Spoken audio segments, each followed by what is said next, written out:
Hey, we're making it happen now. So That's right, post-op, dude. yeah, the worst version of me, but hey, it's better than nothing, right? Well, happy to be here, man. Hey, you're at the end of your Australian trip. How's it been? It's been amazing, man. I mean, it's kind of mind-blowing how well the tour has sold. We were not very sure how it would sell. I kind of had a hunch it would do okay, but it's done way better than that. So been very grateful for that. And It's been cool to watch along and see the growth of this, like what seemed to be a side project to start with turned into this like monolith and just seems to be growing and growing. As a fan, it's been cool to watch the journey, dude. dude, I'm addicted to watching numbers go up on a screen, man. It's my favorite thing. It's doing it. It's doing what you want to do. That's great. No, it's awesome to see people like react in a way that's the way that they have and to be able to travel the world and play these songs is it's amazing, dude. Genuinely Yeah. pretty mind-blowing, truly. Having like it's not as though this is new to you. Like you cut your teeth with Attack way back in the day. Who Johnny, who can't be here right now, he and I actually watched you play at like a very little like youth center on the coast where we're from just Yes, recently. dude. I fucking remember that show, bro. Yeah, so we got to watch that. You guys played with Pierce the Veil Yeah, in dude. to like 50 people. We were there. Yeah, dude. We did that show in a van, or we did the tour in a van, dude. It was crazy. Yeah. I paid my dues. You that Um, that's kind of where I'm getting at. It's not like this has been an overnight success. Like you've been doing it for a long time. yeah. How does it feel now to sort of be do you ever have those like those feelings of being like oh I have earned this like it's not an overnight success or do you think people realize that?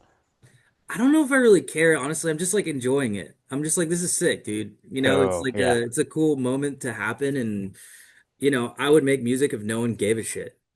Like I truly just I'm an automaton. That's just what I do. Like I I like just that. make music. And so for the fact that it's gone where it has gone and it's taken me where it has taken me, I'm super grateful. I'm just genuinely enjoying it. And I don't, pay dues or whatever. It's just like a great experience. And that's kind of trying to just take it in the moment and appreciate it. I love that. That's the exact attitude to have towards it. And I think you can kind of hear that in the music too, that you don't really have, I mean, you kind of do now, but you don't really have a sound. Bill Murray is not one thing. Like over every release, there's some nuance that's changed and some influence you brought in that clearly comes from like a, well, fuck, I want to try this. So let's just see what happens with it. And I think that keeps it so exciting and interesting. Yeah, there's always new spices in the soup, but at the end of the day, this Yeah. the soup is drums, bass, guitar, and vocal. Yeah, that's exactly it. You've been able to collaborate with a lot of friends over the years. Hey, is there anyone on the list that you just like haven't been to yet? Do you like, oh, this is someone I want to throw in just for a bit of fun? I would love to collaborate with Bad Omens, and I'll tell you why. Oh yeah. Because I recorded Noah's old pop punk band in 2012, and we've been like tight I mean, not like, b best friends, but I've kept up with him for such a long time, and like to see their rise has been amazing. Yeah. And he's just a great friend of mine, and like I would love, love, love to do something with them, or Sleep Token would be sick. Um, That's the cool thing is the fact that you kind of got these like artists that are on a major, major scale now that are also fans of you and what you've done. I don't feel yes. like there's anyone that's like out of reach or like I could 100% see Noah coming and doing a little feature thing or like the Sleep Token crew. Like I'm tight with those dudes as well, and they all speak very highly of you. So Oh man, I can't see that not happening. they're the best, dude. Yeah, we'll see if we cook something up. I don't know. Yeah. Hell yeah. It's funny, like this, what we do, the channel started as like a creative outlet for us because we couldn't go to live music during COVID. And then turns out it's become like a weird job. And we now have people actually take us semi-seriously, which I feel like is kind of the same for you. It started as a bit of a joke. I just like, we just be like, dicks, dicks, dicks. And people are like, Mhm. professionals, Yeah. journalism. We'll pay you for this. Yeah, it's a wild thing, but I think it's such a cool thing to be able to share different music with different people because of your sonic landscape being so varied. Who has there been any moments where you played with anyone you've been like, didn't see this one coming? Sleep Or Token. you know what? I don't agree with that. I saw that being such a like actual natural thing because you've got some deep lyricism in there. It's just hidden in the jokes. Yeah, I mean, it is like it's something that like shouldn't make sense, but it does make sense. I mean, some of these festivals are playing this summer, like, Olivia Rodrigo is headlining the night we're playing, stuff like that. Like, that's definitely cool. Or like Chaperone, I'm like, never would have thought I would be playing, you know, metal type shit at a Yeah, Chaperone show, but here we are, dude, and I'm pumped. I love that. It's a long way from like the crabcore poses of Attack back in the day to be able to That's share a right. stage with like the poppiest of pop stars. But that's a cool thing. I think I don't know, music should be like all encompassing, and there's something there for everyone. That I think that's something that you have managed to do with your music. Is that a conscious thing when writing to make stuff that's like accessible to people beyond the metal scene that you kind of grew up in, or is it just like how you've accidentally written? I feel like at this point I've got like a good idea of what Bill Murray fans like. And um I'm actually, it's kind of striking that balance of things I find interesting and things that I know like the fans will find interesting, which luckily overlaps almost entirely. Yeah, But like whenever I try something new, I try to like keep it familiar enough to the core fan base that I'm not just doing something insane, like in our camp, we call it doing an album for me, which is usually like the shittiest album because it's like sure. you can't be Yeah, like you can't be like too selfish with what you want to do. Like it's a community and stuff like that. So, like I try to make music that I know Bill Murray fans will like and that I also like too. And that's kind of the fun thing is writing that line of like, how can we add something new into this formula that makes it fresh, but like yeah. also not completely changing it because I like the formula to some degree. Is there any stuff in the back catalog that you've written? Because like you've released quite a lot of music as Bill Murray. Is there anything in there that you kind of get to now and you're like, oh, I don't want to play that anymore? Oh, Goblin Hours, man. I fucking hate that album. Really? That's like second most recent album. That's the album that I did for me. And Okay, it was sure, a really like ego-based record where I was like, I'm gonna show everyone how fucking sick I am at music. And I couldn't have like said that in words, but like in my heart, I think music reveals what's in your heart. And I think that sure. like as I was making it, it was a very like ego-driven record, and it was very like I'm gonna make art.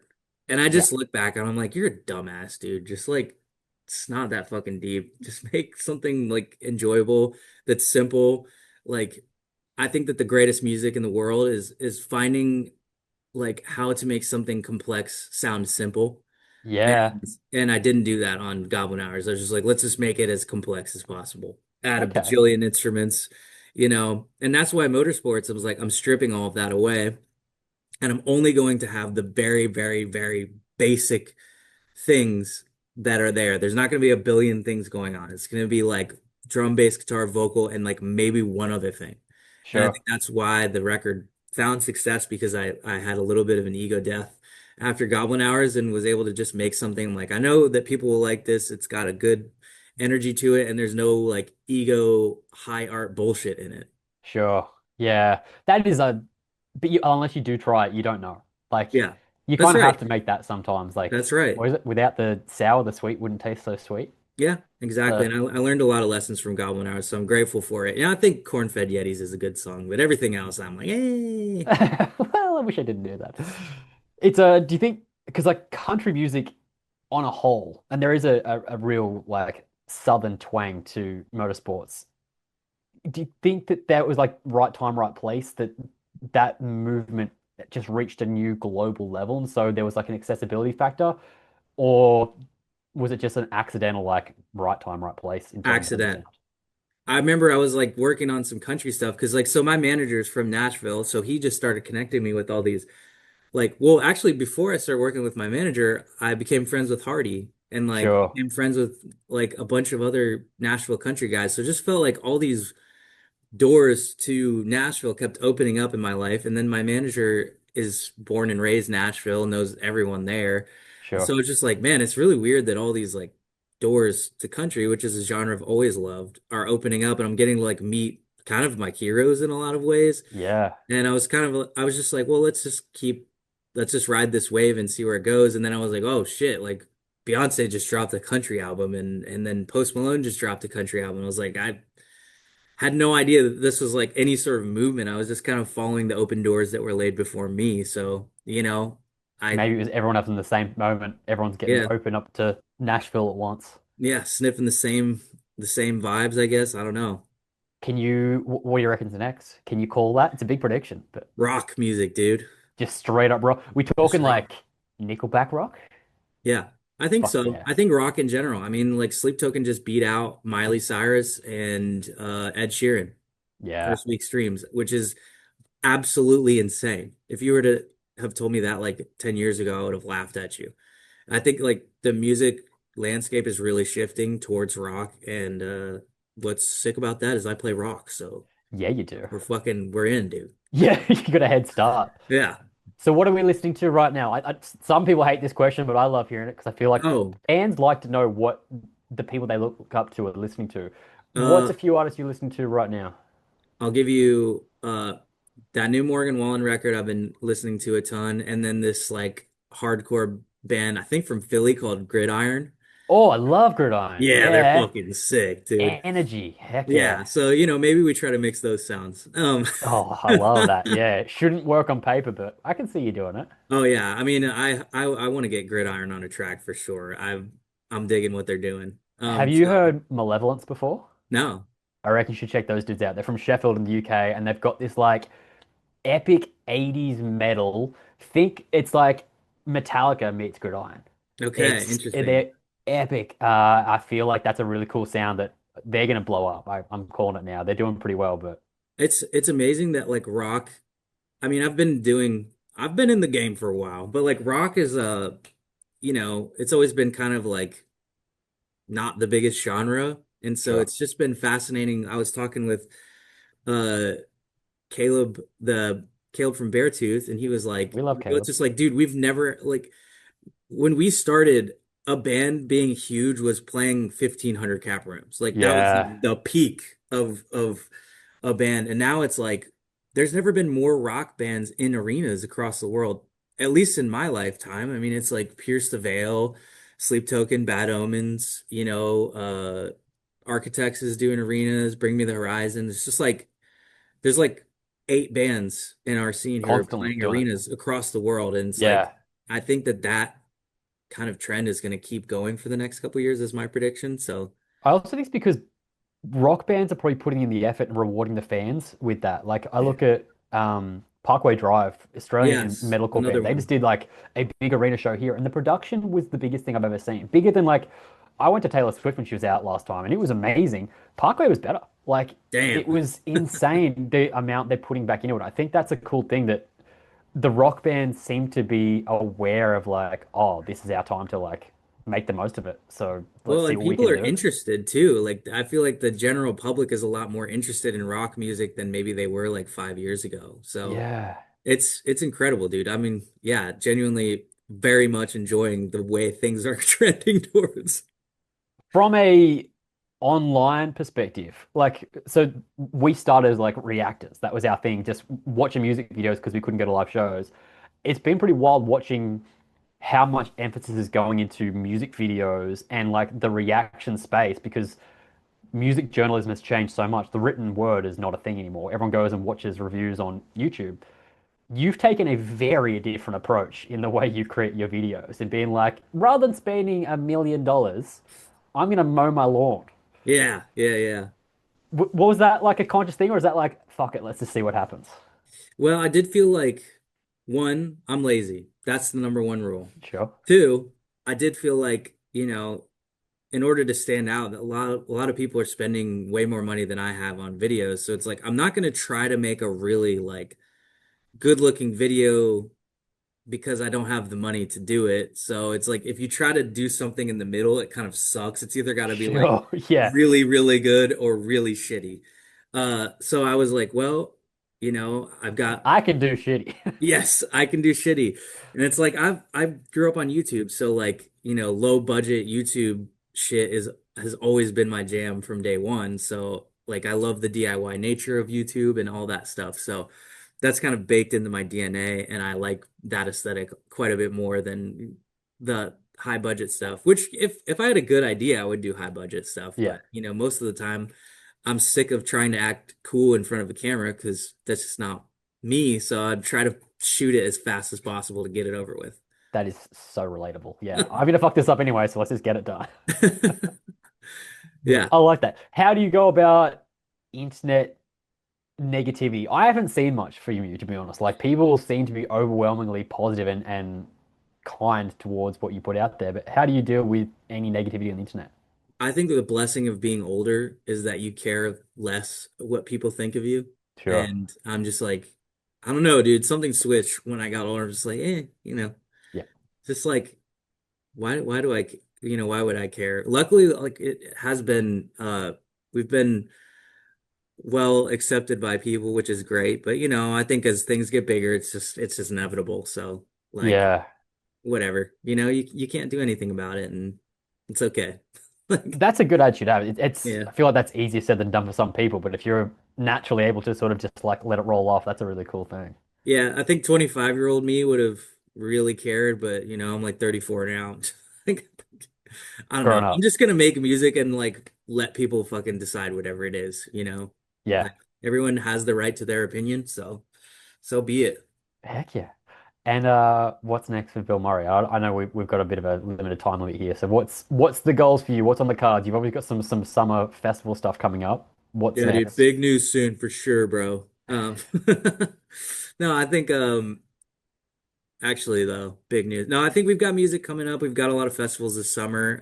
Obviously, like, I'm always working on music, so Yeah, I've written 200 songs for this next record.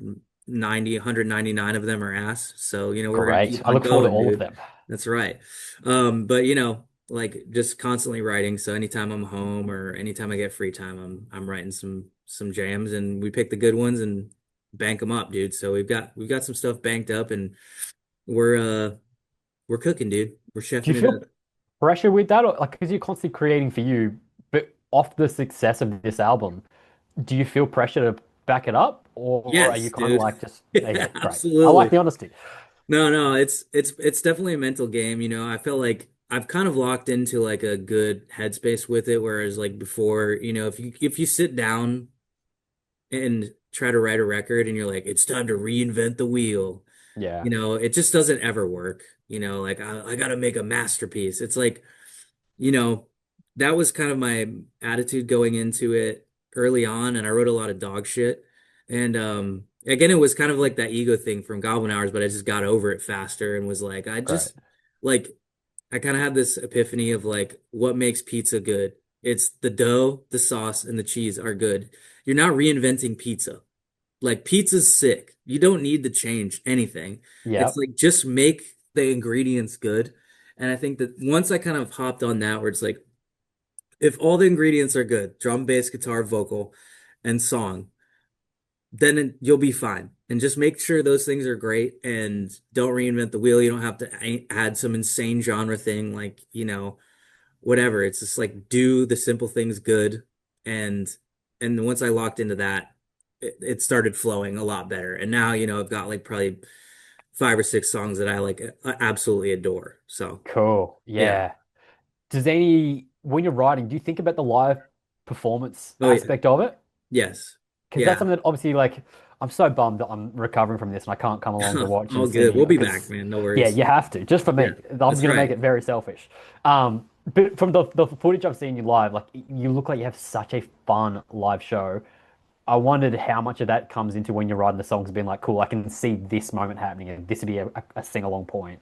A hell of a lot more for this record than for Motorsports. And I kind of had like an idea of what would work on Motorsports, but this I've got way more of an idea because we've been able to go out and tour Motorsports and Yeah, see what cool. works. Yeah, So, I mean, definitely, I think the new stuff's going to be a lot more high energy because it's just way more fun, and that's the yeah, kind of the mood I'm in. So, I want to I get love people that. fucking riled up. Oh well, you've got me riled up and I can't even come. So thanks for that. Appreciate you.